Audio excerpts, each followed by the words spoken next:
Dipencet. Sen togo nira kumene. Yang hari ini ingin hidupnya sukses barokah, katakan saya.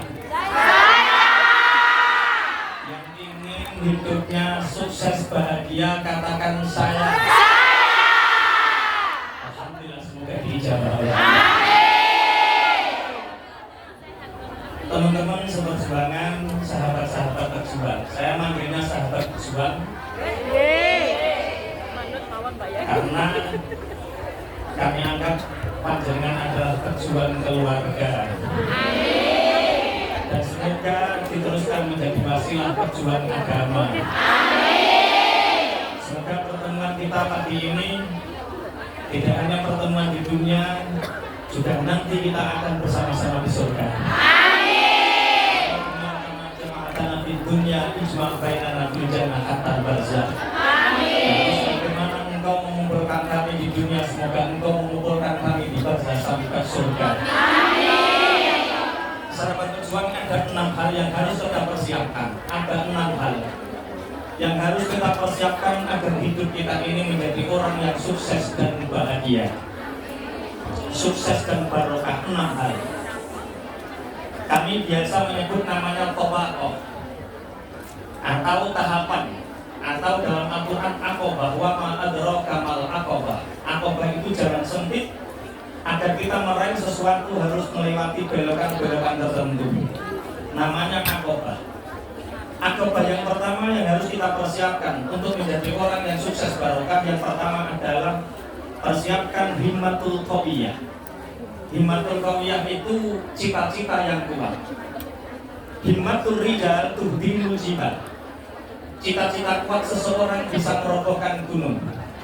Sahabat berjuang, 5 tahun yang akan datang, 10 tahun yang akan datang, kita akan jadi apa? Itu ternyata berhubungan, berkaitan dengan apa yang kita cita-citakan hari ini. Manusia 40 hari tidak makan, dia bisa bertahan hidup. Manusia 7 hari tidak minum, bisa bertahan hidup. Tapi manusia tidak akan bisa bertahan hidup 1 detik pun, 1 menit pun kalau dia tidak punya cita-cita dan harapan. Panjenengan sedaya hari ini masih hidup, itu tandanya masih punya cita-cita. Pengen lunasi utangnya, pengen ngepolno kreditannya. Karena kemarin saya berbicara dengan beberapa teman yang jadi TKI, ada yang jadi TKW. Kenapa sih orang kok mau jadi TKI, mau jadi TKW? Mereka menjawab alasannya 3 lah ya.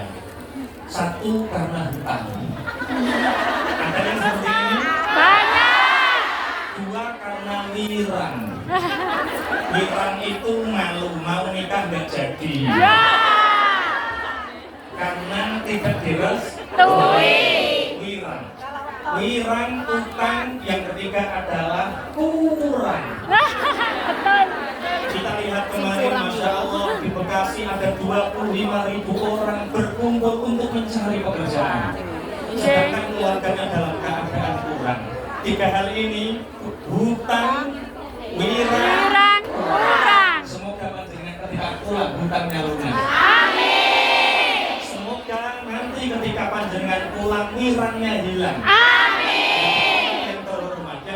Semoga ketika panjenengan pulang tidak lagi kurang. Amin. Himmat, punya cita-cita yang kuat. Himmat itu, sahabat-sahabat berjuang, himmat itu ada 2. Yang pertama adalah himmatul ulya, cita-cita yang mulia, cita-cita yang luhur. Cita-cita yang mulia, cita-cita yang luhur itu apa? Cita-cita akhirat. Menjadi hamba Allah, masuk surganya Allah, itu disebut himmatul ulya, cita-cita yang kuat. Kita kalau ingin masuk surga tanpa punya cita-cita, kita mau melakukan ibadah tanpa cita-cita, maka kita akan menjadi orang yang malas untuk beribadah. 1 contoh, saya pernah membaca artikel ini, kisah nyata di Surabaya. Itu ada seorang ibu namanya Ibu Muslimah.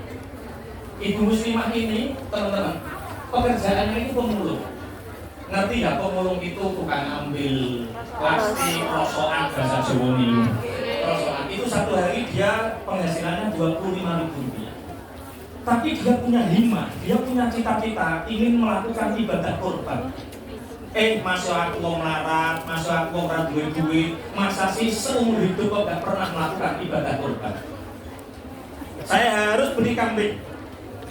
Walaupun tidak setiap tahun minimal 1 umur saya harus bisa beli kambing untuk ibadah kurban. Teman-teman ibu muslimah ini langsung ke belakang rumah motong bambu. Bahasa Jawa ini ngetok pring, motong bambu. Bambu ini di setiap ruasnya dikasih lubang. Setiap ruasnya dikasih lubang, dikasih bolongan, terus dibawa pulang. Ditanya sama tetangga kanan kiri, "Ibu muslimah, ya kok bambu sakmu gawane gawe apa?" "Iya, ini mau tak buat tabungan." "Lah, ingin apa?" "Saya ingin beli kambing untuk buat kurban." "Lah, nek nilai ini berapa? Nabungnya berapa?" "Kalau saya mulung dapat 25.000 ya saya simpen 2.000. Kalau saya dapatnya 15.000 ya saya tabung 1.000. Tetangga kanan kiri itu matur ngomong, "Yuk nabung kok 20.000. Kapan oleh wedhus? Kapan bisa beli kambingnya?" Teman-teman, akhirnya tiap hari ibu muslimah ini memasukkan ke dalam tabungan 2.000, 1.000, 2 tahun bambu ini dibelah. Setelah dibelah ternyata dihitung dapat alhamdulillah 1.750.000. Bisa diberikan kambing walaupun tidak terlalu besar tapi sudah sah dilakukan untuk ibadah kurban. Tetangganya yang ngomong, "Kapan 1.000, 2.000, kapan bisa beli buat kambing?" Sampai saya bisa utuh juga. Hikmah gereja untuk dimujibal, cita-cita kuat seseorang bisa merobohkan gunung. Saya punya teman orang Tasikmalaya, hidupnya di Bandung, ini juga kisah nyata. Suatu saat tahun 2012, teman saya Mas Galunggung ini, dia ke kantor Kemenak. Di kantor Kemenak itu ketemu orang yang pangapunten, sarungnya itu ngepir. Ngepir itu bahasa Jawa. Bahasa Indonesianya apa? Ngepir itu bahasa Banyuwangi, linting itu bahasa Tuban. Kopiahnya ini agak merah. Mas Galunggung ini tanya, "Bapak namanya siapa?" "Saya Bambang, Mas. Saya Galunggung." "Bapak kok di kantor Kemenak ini ngapain?" "Pak Mas Galunggung, saya ini daftar haji." "Loh, Pak Bambang di kantor Kemenak daftar haji?" "Ya, Mas." "Pekerjaan Pak Bambang apa?" "Saya tukang becak, Mas." "Bagaimana mungkin Bapak tukang becak bisa daftar haji?" Ini tahun 2012. "Mas, 14 tahun Mas, hati ini sudah terpikat, sudah rindu ingin ke Baitullah. 14 tahun Mas, saya ini kangen sama Baitullah, sama Ka'bah. Saya ingin segera menyempurnakan iman saya, Islam saya. Saya nabung, Mas. Kalau saya becak dapat 50.000, saya tabung 10.000. Kalau saya becak dapat 30.000, saya nabung 5.000. 14 tahun Mas, tabungan ini saya buka, ternyata dapat 20 juta. Alhamdulillah, ini dapat 1 porsi untuk naik gaji. Tapi ini nanti pelunasannya bagaimana saya juga nggak tahu, Mas." Mas Galunggung karena tersentuh mengatakan, "Pak Bambang jangan khawatir, untuk pelunasan saya yang tanggung jawab, hari ini saya lunasi." Hikmatul rijal tuhdi mujibal, cita-cita kuat seseorang bisa merobohkan gunung. Sahabat-sahabat pejuang, tahun 2009 pondok saya itu kedatangan tamu istimewa. Siapa? 3 anak tunanetra yang jalan itu runtung-runtung. Runtung-runtung itu bahasa Jawa, bahasa Indonesia apa?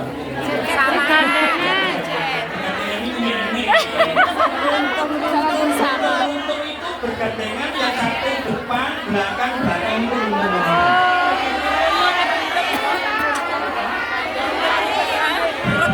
Berbaris itu kan tidak.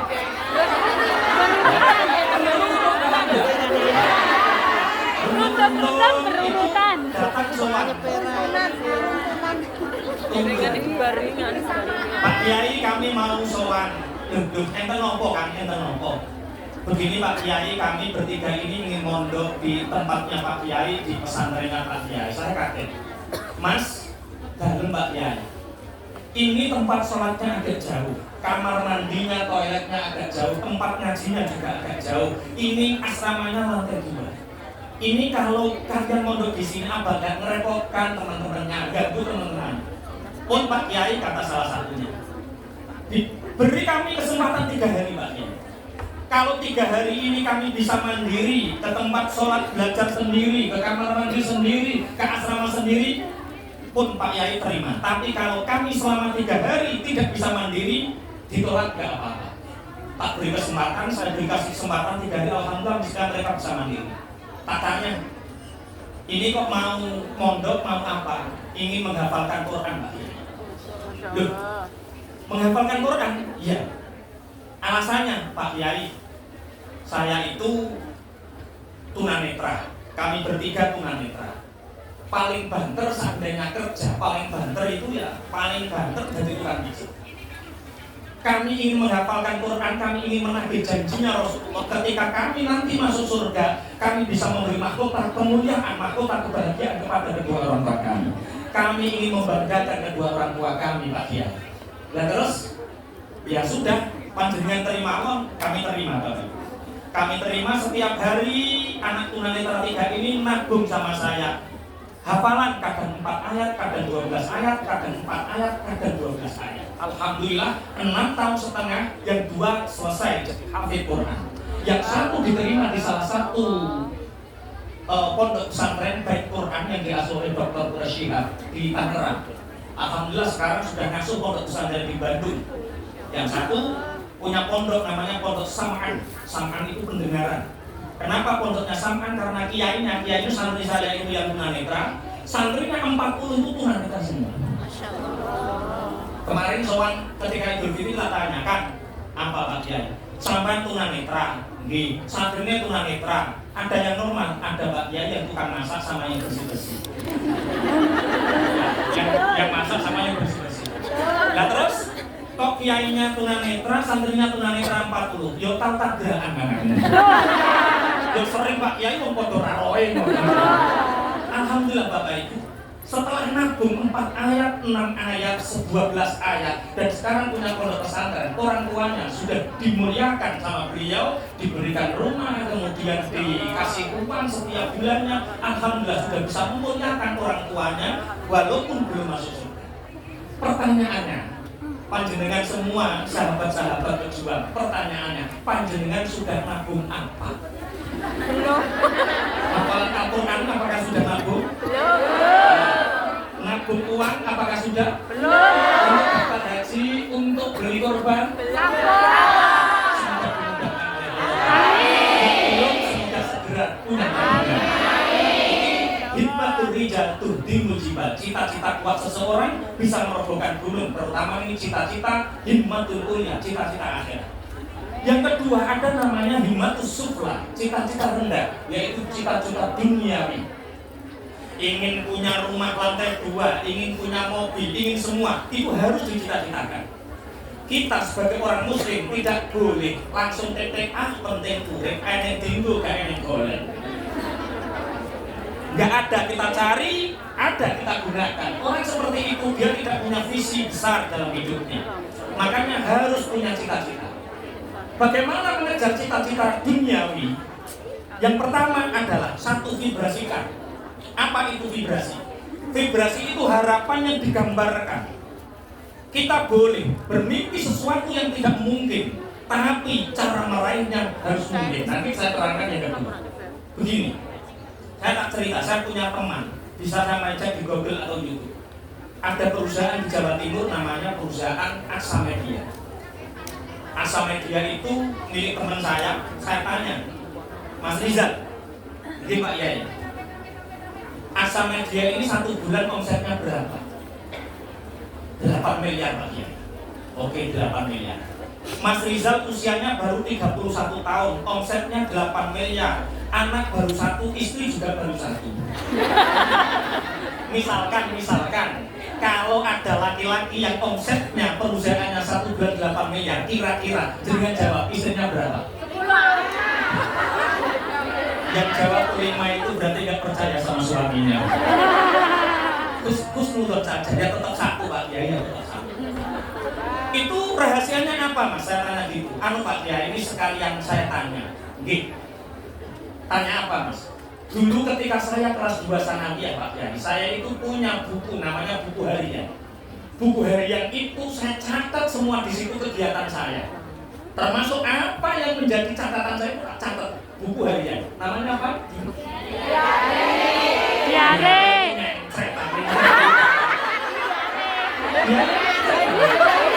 Buku harian itu di buku harian itu Pak Kiai saya catat. Dicatat apa? Lulus sanawiyah saya akan sekolah aliyah di Malang sambil mondok. Kemudian lulus aliyah saya akan tetap melanjutkan mondok dan saya akan kuliah di UIN Malang. Setelah itu saya hobi komputer, saya akan membuat alat-alat lunak komputer dan kemudian aku akan mengambil bisnis di jurusan alat-alat komputer. Ternyata Pak Kiai, 75% dari apa yang saya catat di buku harian itu 75% dikabulkan oleh Allah Subhanahu wa taala. Itu artinya apa Pak Kiai? Apakah ada dalam hubungan dalam hukum ilmu syariat? Ada Mas. Ada satu ayatnya Allah, wal yaktub bainakum katibun bil adl. Kalau kalian melakukan transaksi apapun yang dianggap penting, catat. Jual beli yang nilainya besar, catat. Hutang piutang, catat. Apapun yang dianggap penting, catat. Kalau nikah itu penting apa tidak? Penting. Berarti harus dicatat. Kalau wanita mau nikah tanpa catatan, itu berarti wanita yang menganggap pernikahan tidak penting. Akhirnya terjebak. Walid, nak boleh, nak dewi boleh. Iya bahasa ini walid, nak boleh, nak dewi boleh. Akhirnya terjadi ada nikah kontra, ada nikah batin, ada nikah-nikah yang lain karena menganggap pernikahan itu tidak penting, makanya tidak dicatatkan. Makanya sahabat-sahabat pejuang semua, kalau kita menganggap pernikahan penting harus dicatat. Ada Mas. Dulu orang Yahudi, orang Nasrani, kalau ingin doanya mustajab, maka dia ke Palestina. Untuk apa? Dia datang ke tembok ratapan. Tembok yang dibangun oleh Nabi Sulaiman. Siapa yang mencatatkan impiannya, harapannya di situ mustajab. Dia nempelkan badut ya kok.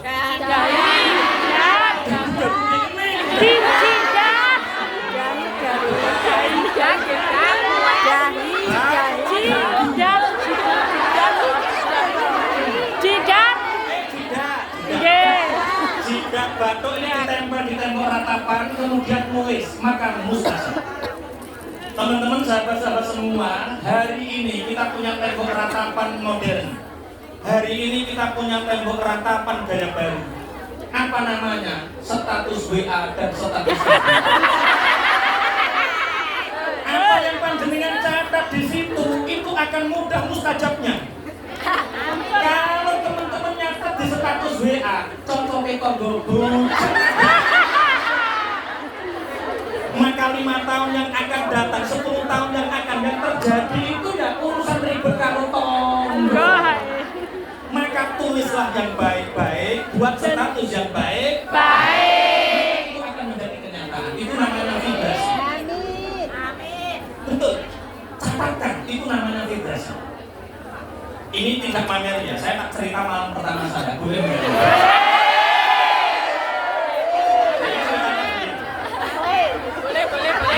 Tentang vibrasi, tentang cita-cita. Saya nikah itu tahun 2007. 2007 itu saya nikah bukan karena cinta.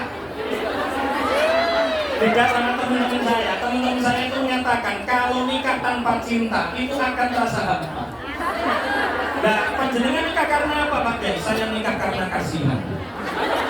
Jadi tahun 2007 teman-teman saya itu ngajar di salah satu pondok putri. Ngajar di salah satu pondok putri. Ketika itu ada salah satu santriwati pondok putri itu rumahnya Ponorogo. Itu cantik, pengertian, baik. Itu bermimpi, mimpi ini seakan-akan nyata. Mimpi ini seakan-akan nyata. Dalam mimpinya itu beliau seakan-akan diberi jubah warna hijau sama Pak Kiai, kemudian disuruh ngasihkan saya. Seperti nyata, habis subuh santriwati Ponorogo ini sowan sama Pak Kiai. Pak Kiai didalu kula nyipi kados-kados nyontok. Nyipi napa nduk, jenengan maringi kula jubah Pak Kiai, panjenengan memberi saya jubah warnanya hijau. Oh, kalau jubah itu artinya jodoh, Nduk. Lah terus piye? panjenengan merintahke kula maringi Pak Toha. Oh, lah nek ngono Pak Toha itu jodohmu. Hunna libasul lakum wa antum libasul lahum.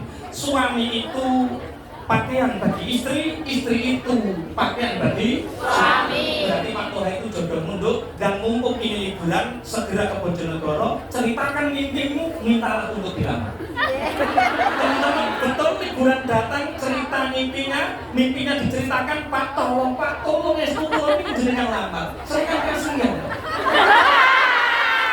Ada wanita cantik, baik, ingin dilamar, saya kan kasihan, akhirnya ya nggak nikah gitu. Nah ini setelah kopi itu nikah hawa tazwija, ini malam pertamanya nih. Malam pertama jam 7:30 malam.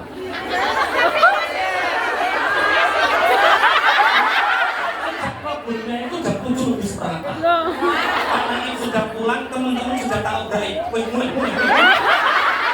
jangan ganggu, ini malam yang paling indah. Nah ini malam pertama, istriku buka. Kretek itu omai gebiar. Ini mereka sudah tembok mau kretek. Dibuka. Istri saya itu kaget. Mas, panggilnya masih mas kan, masih anu. Kalau sekarang punya anak 3 kan panggilnya Abi. Itu buka pintu itu kaget. Mas, ada apa nih? Ini maksudnya apa mas? Di ruang pengantin teman-teman, saya tempel 3 hal. 1 gambar Ka'bah, 2 gambar mobil, 3 gambar rumah. Di kamar saya tak tempel. Ini cita-cita kita. Ini cita-cita kita. Ka'bah, ketika kita masuk kamar memandang Ka'bah, kita berdoa kapan kita bisa menyempurnakan Islam kita. Kita harus ke sana untuk menyempurnakan keislaman kita. Dan terus mobil, kita harus punya mobil. Sampai rumahnya Ponorogo, ini perjalanan sepeda motor saja 4 jam nih. Ini kalau mobil bisa 5 jam nih. Nah, nek 5 tahun kita nikah, punya anak 3, belum punya mobil. Kalau Idul Fitri mudik gimana dimulai? Anak pertama di depan, anak kedua dicopet di tengah, anak ketiga digendong. Dan terus kita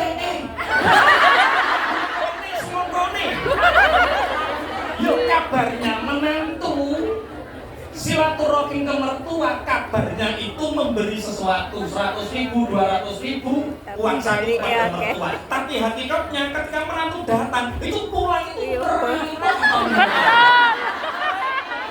dibawa kucing dibawa. Dan kita harus punya mobil, Dan kemudian rumah, setiap orang mengejarkan rumah kita. Teman-teman sahabat pejuang, tahun 2007 saya nempel gambar Ka'bah. Tahun 2007 saya nempel mobil. Sama tahun 2007 saya nempel gambar rumah. Tahun 2010 ternyata alhamdulillah Allah mengijabah, sudah bisa ke Mekah, sudah punya mobil, sudah bangun rumah. Hikmatul rijal tuhdimul jibal. Cita-cita kuat seseorang bisa merobohkan gunung. Pertanyaannya sekarang, panjenengan sudah nempel apa di kamarnya? Jangan-jangan yang ditempel itu kalender BRI.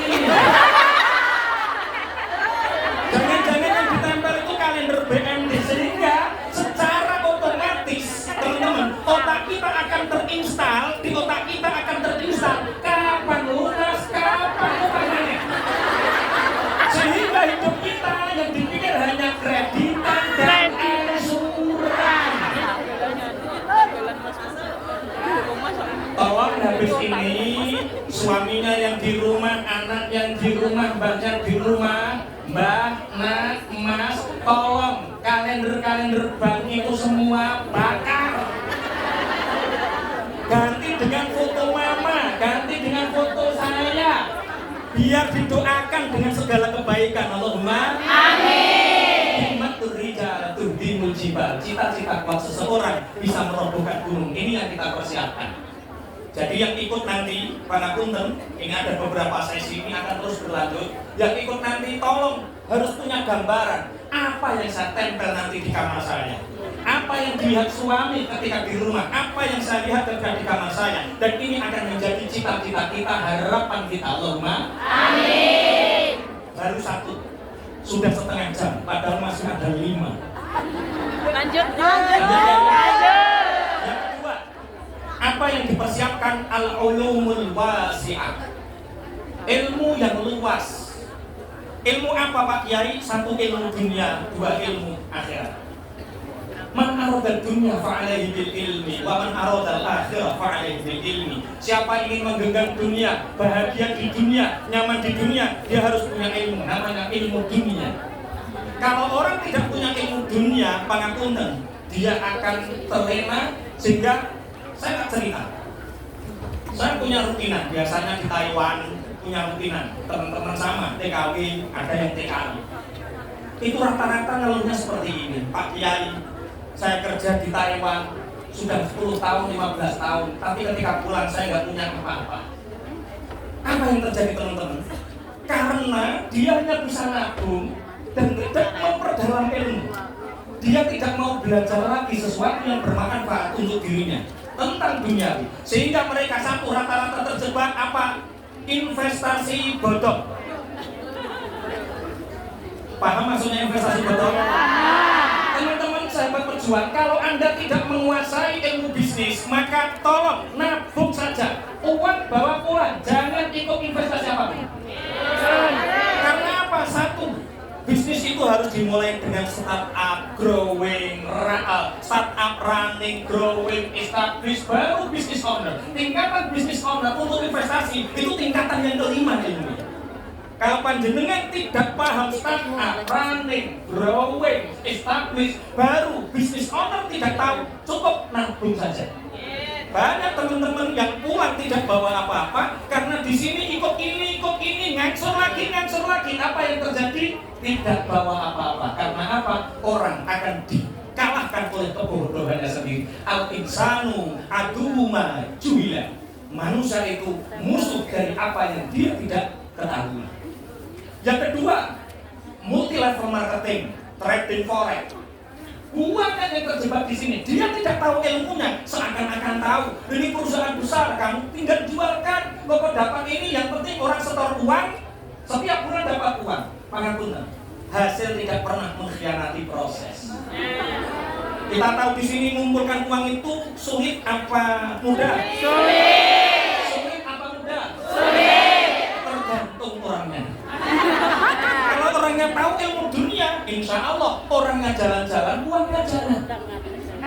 Saya di rumah punya apotek. Saya di sini apoteknya itu ada yang jaga, dapat keuntungan. Saya kesini di rumah dapat uang atau tidak? Dapat. Saya sama Pak Eko yang tadi ngawal punya perusahaan santan bubuk. Santan bubuk karena sekarang kelapa mahal. Iya. Bagaimana cari kebutuhan orang lain penuhi kelapa mahal? Ayo buat kita santan bubuk. Santan bubuk.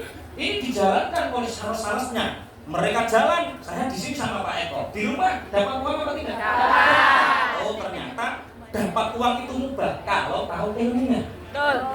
Nah, kalau tidak tahu ilmunya, jangan ikut terjun apapun tentang investasi bodong. Yang kedua, rata-rata karena multi level marketing. Yang ketiga, teman-teman Thailand itu mereka tidak bawa pulang apa-apa. Karena apa? Karena tidak menguasai ilmu hutan. Ono konco akrab namanya Besti.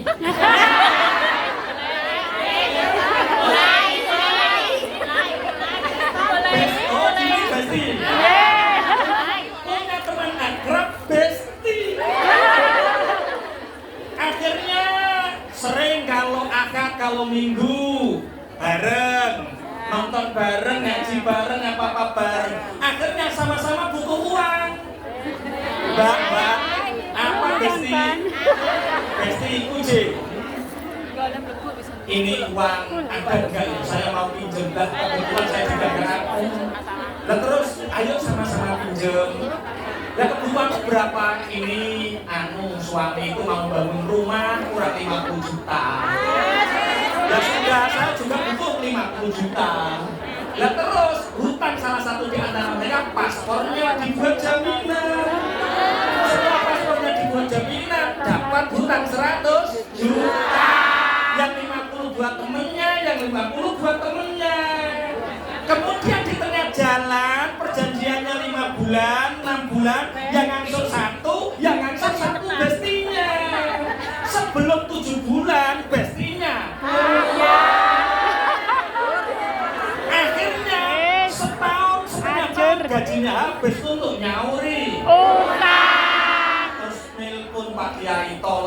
informasinya Pak Kiai, saya nggak nyangka teman dekat sejahat Rajur, rajur. dari Mbak, apa Pak Kiai, seumur hidup saya nggak pernah ditipu orang lain. Yang nipu saya itu orang-orang dekat saya semua. Loh, dari senasib Pak Kiai, senasib kita itu. Tandanya orang yang ingin dijadikan kaya oleh Allah itu biasanya ditipu orang. Di sini ada yang pernah ditipu temannya? Yang pernah ditipu temannya angkat tangan. Ikhlaskan, ikhlaskan. Iya. Itu sinyal panjenengan akan diberi kekayaan yang melimpah. Syaratnya ikhlas. Kalau sebatang ini Pak Yai, aku ikhlas sampai mulai solali. Kami sih Betul. Angel. Al-ulumul wasi'ah. Ilmu yang luas tentang ilmu dunia kejar. Yang kedua ada namanya ilmu akhirat. Waman aradal akhirah fa'alaihi bil ilmi, dan siapa yang ingin masuk surganya Allah maka dia harus punya ilmu, namanya ilmu agama. Kalau kita ingin masuk surga, kita harus punya ilmu, namanya ilmu apa? Tolong kalau di sini ada kajian ikuti. Di masjid mana kalau ada kajian ikuti. Insya Allah itu jalan kita, hujah kita di mata Allah. Allahumma amin. Jangan meremehkan ilmu agama. Saya punya cerita, ini orang Bojonegoro asli. Ceritanya begini, dia itu dari kecil sekolah. Sekolahnya bener teman-teman, bagus sekolahnya. Sekolahnya di sekolah favorit, mulai SD, SMP, SMA. Tapi dia meremehkan ngaji. Dia meremehkan ngaji, nggak ke musola hanya sholat, nggak ke TPI, nggak ke madrasah diniyah. Dia pokoknya sekolah sampai kuliah di Jakarta. Dia sholat. Jadi orang baik yang nggak pernah mabuk, yang nggak pernah pacaran, yang nggak pernah maling. Karena apa? Ya orang tuanya baik, lingkungannya baik, teman-temannya baik, kerabatnya baik, sehingga anak ini tetap jadi anak baik. Ya sholat, tapi pangapunten tidak bisa ngaji. Kemudian dia S3. Setelah S3 diterima di salah satu badan usaha milik negara BUMN di Jakarta, gajinya 25 juta. Teman-teman sahabat semua, pangapunten, seandainya panjenengan punya anak gadis, punya anak perawan, dilamar oleh seorang pemuda, gajinya 25 juta, tapi dia tidak ngaji, dia tidak bisa baca Quran, kira-kira lamaran ini diterima atau ditolak?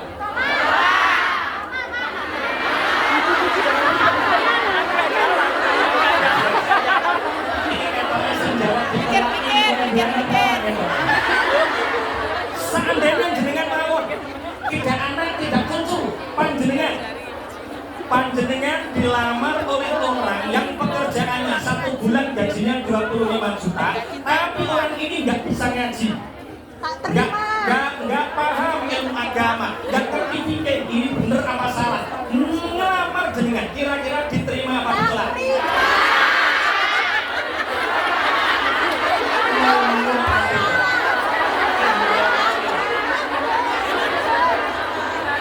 Panjenengan kalau menerima suami itu ditanya ngajinya gimana,